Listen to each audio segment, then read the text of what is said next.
Meu nome é Adolfo Maia Júnior, eu sou professor do Instituto de Matemática da Unicamp e também coordenador do Núcleo Interdisciplinar de Comunicação Sonora da Unicamp também. Eu quero falar com vocês hoje sobre a ligação de modelos formais e música. O que são modelos formais? Modelos formais são nada mais, nada menos do que uma estrutura abstrata, onde existem certas regras de como manipular os objetos desse sistema formal, desse conjunto de objetos. A aritmética, por exemplo, é um exemplo fantástico de modelo formal, porque nós temos os números, que são os objetos, e temos as operações de como manipular esses números.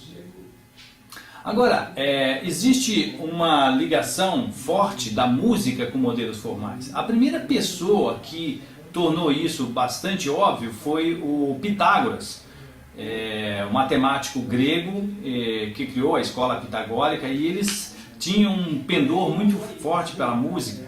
E o Pitágoras foi o inventor praticamente da escala que nós conhecemos como escala diatônica. Na verdade, com menos sons do que nós temos hoje, mas ele mostrou como é que você pode pegar uma corda e dividir essa corda em proporções, em certas proporções, de maneira que você obtenha notas musicais.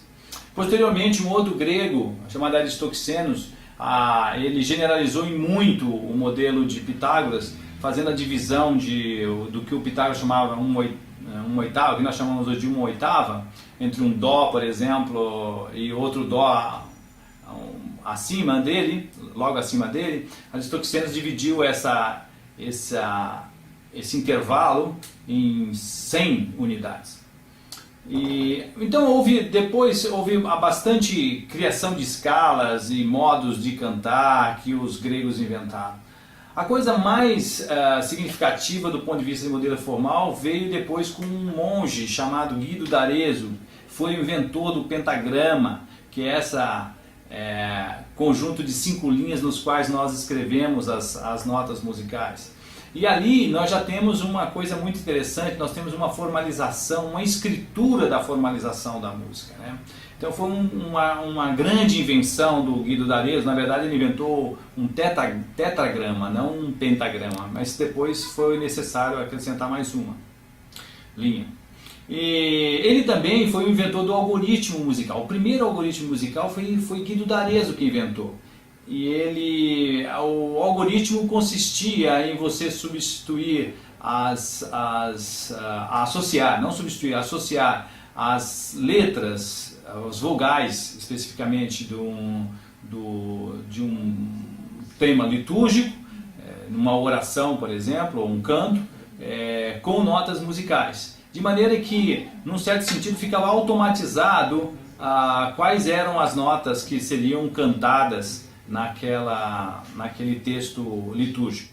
Bem posteriormente, Bach utilizou na sua oferenda musical processos formais e até geométricos nesse sentido, porque ele escreveu um cânon, por exemplo, que é chamado cânon do caranguejo, em que se você lê na partitura o cânon da esquerda para a direita ou da direita para a esquerda, é o mesmo cânon. Então ele introduziu o conceito de simetria em música, né? Isso é uma coisa extremamente interessante.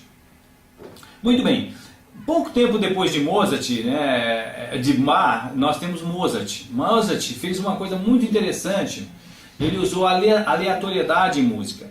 Nós temos hoje um exemplo dessa aplicação que é chamado Jogo dos Dados de Mozart. O que fazia o Mozart? Ele selecionou um conjunto de pequenos motivos, e ele numerou esses motivos, sei lá, de 1 até 99, por exemplo, e sorteava nos dados qual era o tema que seria colocado na pentagrama num certo lugar. E depois sorteava de novo, ia colocando, de maneira que ele podia criar, por exemplo, um minueto totalmente feito com processos aleatórios, com um jogo de dados. Então esse foi o primeiro exemplo de aleatoriedade em música. Começo do século XX, com Arnold Schoenberg, que nós temos uma nova investida do ponto de vista de métodos formais em música. Quando o Arnold Schoenberg inventou a música dodecafônica, ele utilizou esses processos geométricos que o Bach tinha utilizado muito antigamente, só que agora de uma maneira muito mais livre, muito mais, vamos dizer assim, numa maneira moderna. Então a ideia era você construir um tema com 12 notas e você utilizar simetrias tais como inversão dessas notas, a inversão, o retrógrado e até o retrógrado da inversão, fazendo as duas coisas sobre um determinado tema. Então ele utilizou, vamos dizer assim, operações formais sobre um tema. Isso foi no começo do século XX. Lá em meados do século XX apareceram alguns compositores muito interessantes que fizeram uma grande investida nessa área de formalização em música. Eles foram Karlheinz Stockenhausen, Pierre Boulez e Yannis Xenakis. A ideia deles é ter uma multiplicidade de processos composicionais formais, e eles utilizaram isso tanto em composição algorítmica como em síntese de sons.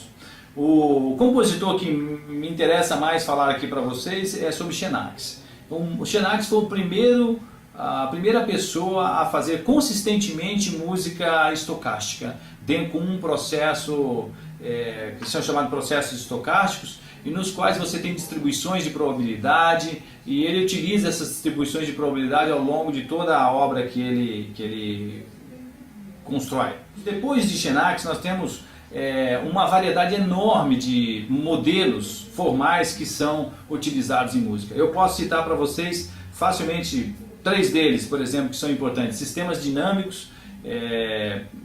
Sistemas dinâmicos variam desde como os planetas em torno do Sol, como um modelo atômico e todas essas coisas. Quer dizer, sistemas que têm interação de corpos, são chamados sistemas dinâmicos, e eles podem ser utilizados para a composição musical.